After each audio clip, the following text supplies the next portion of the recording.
Le message du jour vous est présenté par notre frère Marc. Salut chers bien-aimés de notre Père Céleste. Alors que nous commençons cette nouvelle semaine, je voudrais résumer la situation à l'époque d'Esther. Le livre d'Esther ouvre une fenêtre sur ce monde de violence dirigé ouvertement ou secrètement contre Dieu et son peuple. La perspective qu'il offre transcende l'occasion qu'il a provoquée. Un plan malveillant pour massacrer tous les Juifs exilés qui vivaient dans la vaste étendue de la Perse au 5e siècle avant Jésus-Christ.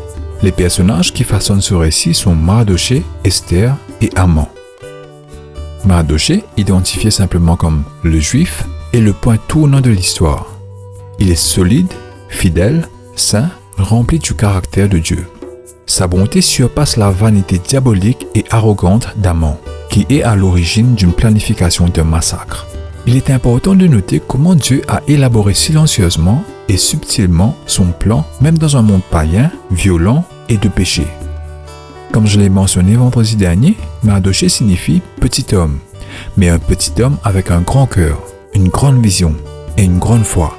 Et dans un pays où le paganisme, le péché, la violence et le mal sont endémiques, ces traits de caractère sont accueillants et essentiels à la vie du peuple de Dieu pour que s'accomplissent le plan et les voies de Dieu. Mardochée, le petit homme de Dieu, tombait dans cette catégorie. Le petit homme de Dieu. Il ne semble pas que Mardochée était marié. Il s'est consacré à élever sa petite cousine, Esther, une belle fille.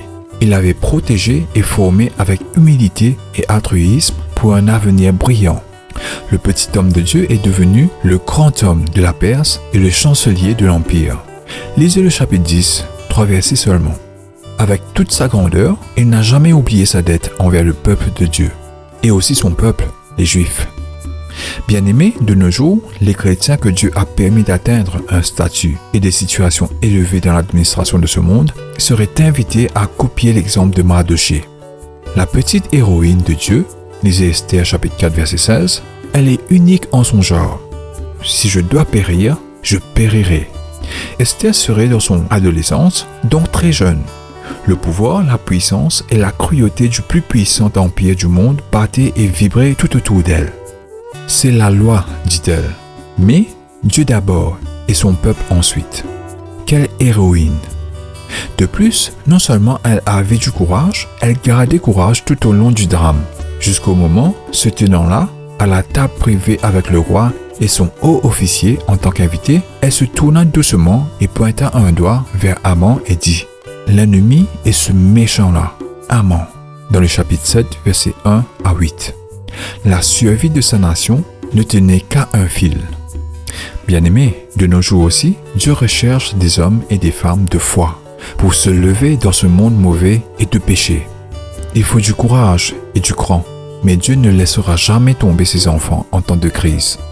Nos frères afghans et les autres nations qui souffrent peuvent toujours compter sur la bonté et la fidélité de Dieu.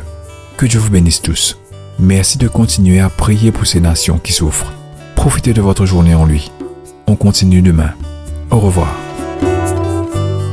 Si toi aussi tu crois que la parole de Dieu est une bénédiction, partage-la et sois une source de bénédiction pour les autres, toi aussi.